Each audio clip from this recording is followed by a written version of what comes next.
मैं ये मानता हूँ कि कहीं न कहीं ग्राउंड पे कांग्रेस अपना लगातार वो बैठी है और आने वाले समय में जो गठबंधन सरकार है लोगों का जो विश्वास है उस पर है, क्योंकि हम डेवलपमेंट ग्राउंड पर लेकर जा रहे हैं। तो कुलदीप बिश्नोई ने भूपेंद्र सिंह हुड्डा को लेकर ट्वीट किया था। उन्होंने कहा था फ्री हैंड के नतीजे आने शुरू हो गए और अब इस दुकान में मालिकों नहीं। इतना कह सकते हैं कि अगर वो आज हमारी तरफ हाथ बढ़ाते तो स्वागत किया जाए। कोर्ट में मामले जा चुके हैं, इन्वेस्टिगेशन अभी फिलहाल हमारी इन्वेस्टिगेशन हुई है। जो भी लोग इसमें लिप्त थे या तो सरकारी पैसे का दुरुपयोग, मैंने पहले भी बोल दिया आप लोगों को बार-बार कि वो अपने आप को नहीं बचा पाएंगे। पंचायती राज विकास मंत्री देवेंद्र बबली ने कांग्रेस पर तंज कसते हुए कहा कि कांग्रेस अब धरातल पर अपना जनाधार खो चुकी है और भाजपा और जज्बा गठबंधन आने वाले चुनाव में फिर से लड़कर जीत का परचम लहराएगी। कुलदीप बिश्नोई के बारे में भी उन्होंने कहा कि कुलदीप बिश्नोई अगर जज्बा में शामिल होते हैं तो कुलदीप बिश्नोई का पार्टी में जोरदार स्वागत किया जाएगा। अग्निवीर योजना के मामले में पंचायती राज मंत्री ने कहा कि सरकार की इस योजना की सराहना की। उन्होंने कहा कि सरकार ने इस योजना के सहारे 17 वर्षीय युवाओं को 4 साल बड़े ही सम्मानजनक रहने का मौका दिया है। उसके बाद इन युवाओं के लिए बहुत से और भी विकल्प खुलेंगे। निकाय चुनाव में सहयोगी गठबंधन के नेताओं ने जज्बा के उम्मीदवारों का सहयोग न करने के सवाल पर देवेंद्र बबली ने कहा कि कुछ लोगों ने गठबंधन की मर्यादा को तोड़ने का काम जरूर किया है और उनके इस काम पर उनकी पार्टी जरूर संज्ञान लेगी, क्योंकि हम सब ने गठबंधन धर्म को जरूर निभाया। पंचायती विभाग के भ्रष्टाचार के मामले सामने आने पर पंचायती राज मंत्री ने कहा कि सरकारी पैसे का दुरुपयोग करने वालों को किसी भी सूरत में बख्शा नहीं जाएगा। निकाय चुनाव परिणाम पर भी उन्होंने कहा कि जनता ने सरकार से विकास की तर्ज की सराहना करते हुए जीत का तोहफा दिया है। आम आदमी पार्टी पर तंज कसते हुए देवेंद्र बबली ने कहा कि पंजाब में चुनावों के दौरान उन्होंने बड़े बड़े वादे किए और वो मायने रखते हैं। उन्होंने कहा अगर आम आदमी पार्टी अपने किए गए वादों को पूरा करती है। उन्होंने कहा कि पंजाब हरियाणा की राजनीतिक परिस्थितियां अलग हैं और जिसके चलते ही आम आदमी पार्टी हरियाणा में कुछ खास कर नहीं पाएगी। निकाय चुनाव के जो परिणाम आए हैं, जेजेपी बीजेपी की जो जीत हुई है, कैसे देखें इसको? मैं सबसे पहले तो जो भी चुन कर आए हैं उन सभी साथियों को बधाई देना चाहूँगा।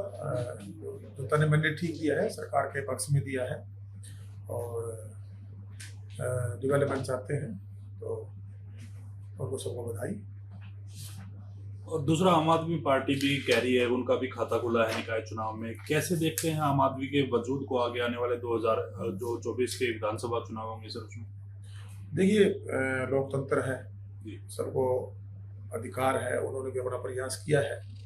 बाकी मेन मामला है कि पंजाब में जो वादे इन्होंने जनता से किए हैं उस पर ये कितना खरा उतरते हैं वो बहुत मायने रखेगा। अगर वो सारे के सारे वादे फाइलों में ही रहे, ग्राउंड पे नहीं आए, और पंजाब और हरियाणा की राजनीतिक जो एक सोच है लोगों की वो बड़ा फर्क है।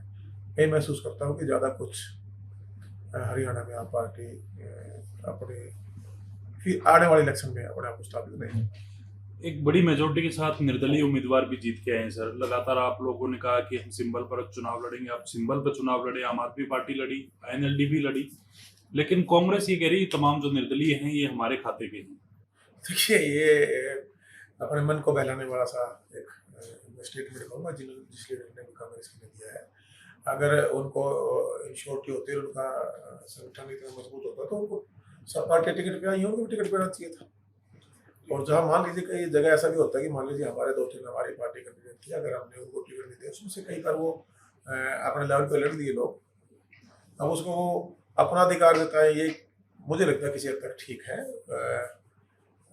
मैं ये मानता हूँ कि कहीं ना कहीं ग्राउंड पे कांग्रेस अपना जनाधार वो बैठी है और आने वाले समय में जो गठबंधन सरकार है लोगों का जो विश्वास है उस पर है, क्योंकि हम डेवलपमेंट ग्राउंड पर लेकर जा रहे हैं और आने वाला चुनाव में आप देखेंगे कि दोबारा से गठबंधन की सरकार हरियाणा प्रदेश में बनेगी। सर, एक पॉलिटिकल सवाल भी रहेगा। कुलदीप बिश्नोई ने भूपेंद्र सिंह हुड्डा को लेकर ट्वीट किया था। उन्होंने कहा था फ्री हैंड के नतीजे आने शुरू हो गए और अब इस दुकान में मालिकों नहीं। तो कैसे देखते सर अपने इसकी? देखिए, वो उनका आपसी एक ट्विटर वार कह रहे हैं, इसको चल रहा है और पार्टी का इंटरनल उनका मामला है, उनको भी बेटर जवाब देंगे। अब वो आगे क्या फैसला लेंगे, हम तो इतना कह सकते हैं कि अगर वो आज हमारी तरफ हाथ बढ़ाते तो उसका स्वागत किया जाएगा। और सर कहीं ना कहीं इस प्रकार की जो ये बातें चल रही हैं अग्निवीर को लेकर भी आपके मतलब ये निकाय चुनाव से पहले ये आना और तमाम जो विरोध प्रदर्शन होना कहीं ना कहीं सरकार की नीतियों का फायदा है या नीतियों की जो सोच है कि इतनी मैंडेट जो है आपको जज्बा भाजपा गठबंधन को मिला है? बिल्कुल, ये मैं ये समझता हूँ कि इंडिविजुअली अगर हम एक ऑप्शन आज 17 साल से 21 साल के युवा को हमारे केंद्र की सरकार ने प्रदेश में देने का काम किया, उससे 4 साल में एक किस्म से उनको बहुत सी फैसिलिटी उनको मिलेगी और एक सम्मानजनक वो 4 साल अपने आप को मजबूत करके आ सकेंगे और ऑप्शन आगे खुलेंगे और उसमें से भी मेरिट पे 25% रेगुलर हो जाएंगे और 75% जो आएंगे उनको और ऑप्शन खुल जाएंगे। वो ग्रेजुएशन डिग्री भी उनके लिए होगी और वो अदर्स अपने आप को स्किल ऑफर आएंगे तो काम कर पाएंगे। बबली जी, एक बात करें जेजेपी की, तो जेजेपी ने निकाय चुनाव की बात करें तो 8 सीटों पर चुनाव लड़ा, लेकिन काफ़ी सारी सीटें आप हार गए।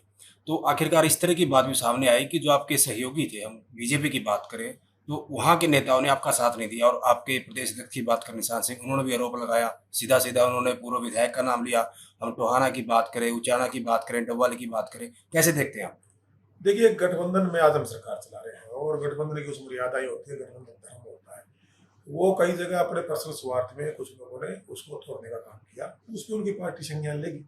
हमने अपना काम किया, हम अपना गठबंधन में धर्म निभा रहे हैं, सरकार के साथ भी हैं और आगे जैसा फैसला पार्टियां दोनों लेंगी हम अपने गठबंधन के धर्म को ईमानदारी से निभा रहे हैं। आपके महकमे में बहुत सारी इस तरह के सामने भ्रष्टाचार के मामले आए थे, तो अब फिलहाल क्या अपडेट होगा? उन पर इंक्वायरियाँ चली हुई है और बहुत जल्द जो इसके अंदर गिल्टी थे जिन्होंने ये किया था उसके खिलाफ सख्त कानूनी कार्रवाई चली हुई प्रोसेस है। कोर्ट में मामले जा चुके हैं, इन्वेस्टिगेशन अभी फिलहाल हमारी विजिलेंस की चली हुई है। जो भी लोग इसमें लिप्त थे या जो सरकारी पैसे का दुरुपयोग, मैंने पहले भी बोल दिया आप लोगों को बार बार कि वो अपने आप को नहीं बचा पाएंगे और जो सही लोग हैं वो अपना काम करें आराम से, उनको कहीं से किसी प्रकार की डर नहीं। पूरे प्रदेश में इंक्वायरी होंगी सर इस तरह? नहीं, ये शिकायतें हमारे सामने आई थी तो पर्टिकुलर केस थे, उनकी इंक्वायरियाँ की गई। अगर किसी के खिलाफ कोई पुख्ता सबूत के साथ, वैसे तो रोज कंप्लेन आएंगी, अगर सबूत है किसी ने सरकारी पैसे का दुरुपयोग किया है उसको उसकी इंक्वायरी भी होगी और जो कानूनी कार्रवाई बढ़ती है वो भी सख्ती से उसके साथ की जाएगी।